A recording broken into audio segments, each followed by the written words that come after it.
Hello दोस्तों, welcome to education rise. तो आइए आज हम शुरुआत करते हैं हड़प्पा सभ्यता कक्षा 12 इतिहास का पाठ 1 ईंटें मनके तथा अस्थियां।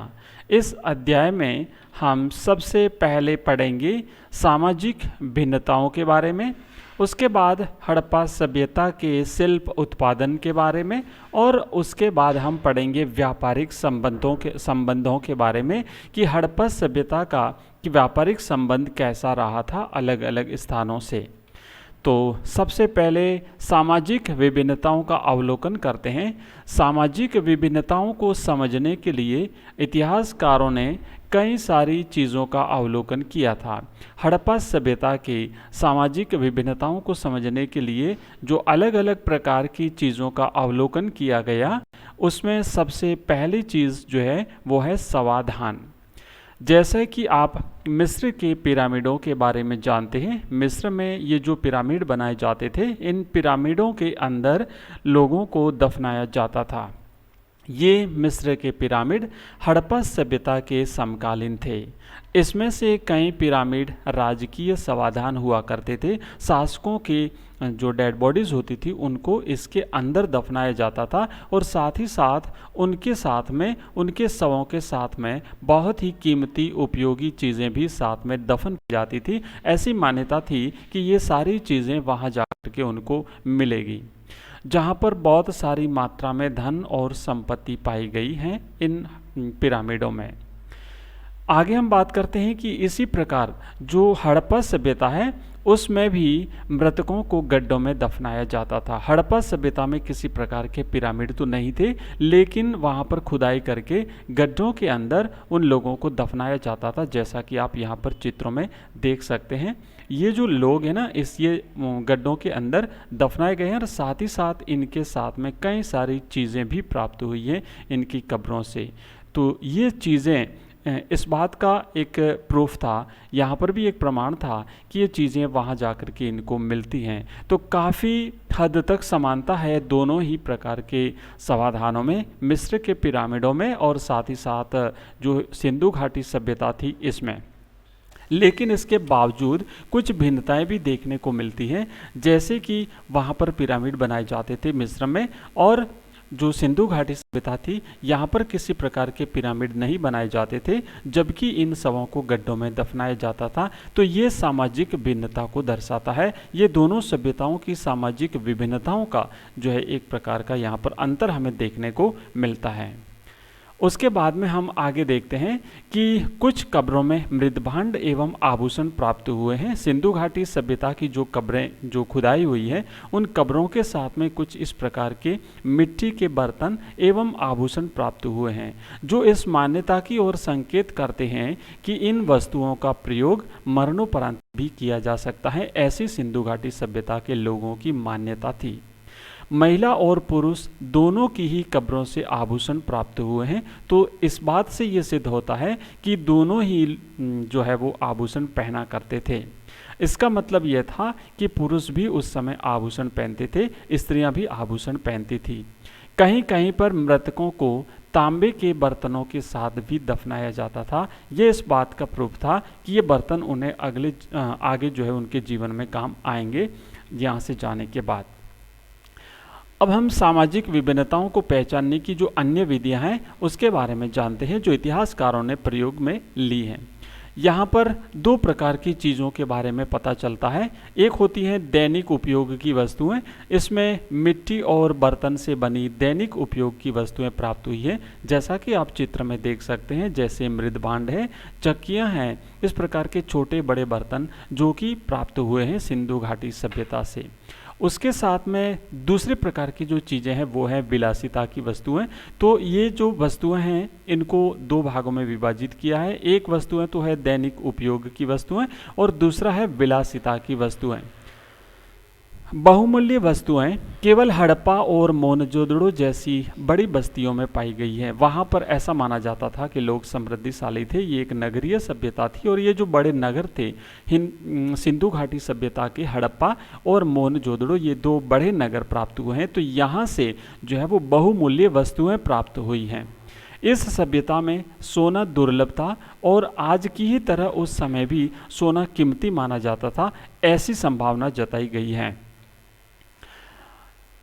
अब हम बात करेंगे शिल्प कला की। सामाजिक विभिन्नताओं को देखने के बाद उस काल की सिंधु घाटी सभ्यता के दौरान की शिल्प कला की बात करते हैं।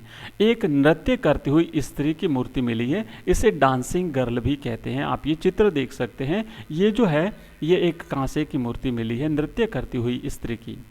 टेराकोटा और पत्थर से बनी विभिन्न मूर्तियां प्राप्त हुई हैं और एक पशुपति की मोहर भी प्राप्त हुई है, जो ये आप देख सकते हैं, ये पशुपति की मोहर है, ये जो है वहाँ से प्राप्त हुई है। साथ ही साथ टेराकोटा और पत्थर से बनी हुई विभिन्न प्रकार की मूर्तियाँ जो है वो यहाँ से मिली हैं। हड़प्पा सभ्यता का एक स्थल चन्नूदरो, जो कि एक छोटी सी बस्ती थी, लेकिन यह अपने शिल्प कला के लिए जानी जाती है। तो चन्नूदरो जो है वो शिल्प के लिए जाना जाता है। एक काफ़ी प्रसिद्ध नगर था, छोटा था, बस्ती छोटी थी, लेकिन शिल्प कला के लिए प्रसिद्ध थी, जहाँ पर मनके बनाने का काम जो है वो विशाल स्तर पर किया जाता था। यहाँ पर मनके बनाने का काम होता था। मोनजोदड़ो के सभ्यता जो है हड़प्पा सभ्यता, उसका जो एक स्थल है चन्नूदड़ो के बारे में बात हो रही है कि यहाँ पर मनके बनाए जाते थे। साथ ही साथ यहाँ पर शंख की कटाई की जाती थी। धातु कर्म और मोहर निर्माण का कार्य भी यहाँ पर किया जाता था। इसी प्रकार की सामग्री के निर्माण के लिए पत्थर, क्रिस्टल, क्वार्ट्ज, तांबा, सोना, खोल और टेराकोटा आदि का उपयोग किया जाता था। इस समय के विभिन्न आकार के शिल्प जो है वो विभिन्न आकार के शिल्प पाए गए हैं, अलग अलग आकार के, जैसे बेलनाकार, गोलाकार आदि शिल्प इस काल के पाए गए हैं। शिल्प उत्पादन की सारी बस्तियां सिंधु नदी के किनारे स्थित थी, क्योंकि सिंधु नदी परिवहन का एक महत्वपूर्ण मार्ग था। एक्चुअली होता यह था कि इनको कच्चे माल को प्राप्त करना होता था और साथ ही साथ निर्मित वस्तुओं को व्यापार के लिए दूसरी जगहों पर भेजा जाना होता था। तो जो परिवहन की आवश्यकता होती थी वो नदी के माध्यम से होती थी और सिंधु नदी उस समय एक महत्वपूर्ण नदी थी परिवहन का। इसीलिए जो ज़्यादातर जो केंद्र थे उत्पादन के, वो सारे के सारे केंद्र नदियों के किनारे होते थे और सिंधु नदी एक महत्वपूर्ण नदी थी। मिट्टी स्थानीय रूप से प्राप्त हो जाती थी। ये हम बात कर रहे हैं उत्पादन के लिए कच्चे माल की। तो मिट्टी जो है वो स्थानीय रूप से प्राप्त हो जाती थी। मिट्टी जो है वो मृद भांडों के लिए उपयोग में ली जाती थी। साथ ही साथ पत्थर, लकड़ी और धातु की खरीद बाहरी क्षेत्रों से की जाती थी। ये चीज़ें बाहर से मंगवाई जाती थी, पत्थर, लकड़ी और धातु। नागेश्वर और बालाकोट ये दो प्रसिद्ध उत्पादन केंद्र थे जो कि नदी के पास स्थित थे और शंख बनाने के लिए शिल्प उत्पादन के बड़े केंद्र थे। नागेश्वर और बालाकोट दोनों ही नदी के किनारे पर स्थित थे और यहाँ पर शंख निर्माण का कार्य जो है वो विशाल पैमाने पर किया जाता था। एक और केंद्र है, एक हड़प्पा सभ्यता का एक और स्थल है जिसका नाम है सोरतुघई। तो ये जो कि अफगानिस्तान में स्थित है, जो कीमती पत्थरों के लिए जाना जाता था।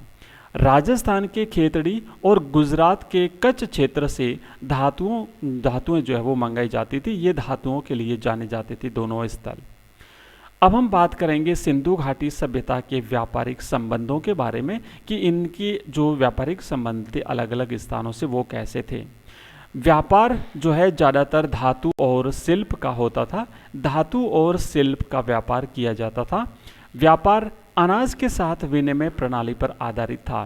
तो अनाज का विनिमय होता था व्यापार के बदले में। तो इस विनिमय प्रणाली पर व्यापार का जो है वो स्थित था व्यापार। टेराकोटा बैलगाड़ी की एक आकृति प्राप्त हुई है जो कि आप चित्र में देख सकते हैं। ये बैलगाड़ी की एक आकृति सिंधु घाटी सभ्यता से प्राप्त हुई है जो माल और लोगों के परिवहन के लिए उपयोग में लिया जाता था। सिंधु नदी व्यापारिक मार्ग का सबसे बड़ा केंद्र थी, क्योंकि ज़्यादातर सिल्क उत्पादन केंद्र सिंधु नदी के किनारे ही पाए गए हैं। तो जो सिल्क उत्पादन के केंद्र थे, ये शिल्प हैं, शिल्प उत्पादन के जो केंद्र थे वो ज़्यादातर सिंधु नदी के किनारे पाए गए हैं। इसका सबसे बड़ा कारण ये था कि व्यापार जो है वो परिवहन का एक नदी जो था वो परिवहन का एक मार्ग हुआ करता था और सिंधु नदी उस समय सबसे बड़ी नदी थी।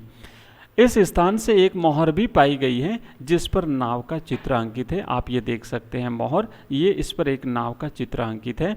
इस बात से यह सिद्ध होता है कि लोग समुद्र के रास्ते भी व्यापार करते थे। हड़प्पा सभ्यता के व्यापारिक संबंध दूर दूर तक इनके जो है वो व्यापारिक संबंध थे। दक्षिण भारत से सोने का व्यापार किया जाता था, ऐसे प्रमाण मिले हैं। तांबा और मिट्टी के बर्तन ओमान से लाए जाते थे। मेसोपोटामिया के स्थलों से हड़प्पा की मोहरें, तोल, पासा, माल आदि प्राप्त हुए हैं। इससे यह सिद्ध होता है कि मेसोपोटामिया और सिंधु घाटी सभ्यता के व्यापारिक संबंध थे। तो मेसोपोटामिया से हड़प्पा की जो मोहरें, तोल और पासा, माला आदि चीज़ें प्राप्त हुई है, इस बात से सिद्ध होता है कि मेसोपोटामिया का और सिंधु घाटी सभ्यता का व्यापारिक संबंध रहा था। मेसोपोटामिया के कुछ ग्रंथों में हड़प्पा सभ्यता का उल्लेख मेलुहा के रूप में किया गया है। तो ये जो मेसोपोटामिया के कुछ ग्रंथ प्राप्त हुए हैं उसमें सिंधु सभ्यता को मेलुहा कहकर के पुकारा गया है, जिसका अर्थ होता है नाविकों की भूमि। और ये था आज का हमारा सिंधु घाटी सभ्यता का एक छोटा सा चैप्टर, जिसमें हमने आज 3 चीज़ें देखी। वहाँ की सामाजिक विभिन्नताओं के बारे में, साथ ही साथ वहाँ की शिल्प कला के बारे में, और साथ ही साथ हमने उनके व्यापारिक संबंधों के बारे में जाना। कैसा लगा आपको वीडियो? अगर पसंद आया हो तो चैनल को सब्सक्राइब अवश्य करिए, वीडियो को लाइक करिए और अपने मित्रों के साथ भी शेयर करिए। धन्यवाद आप सभी का।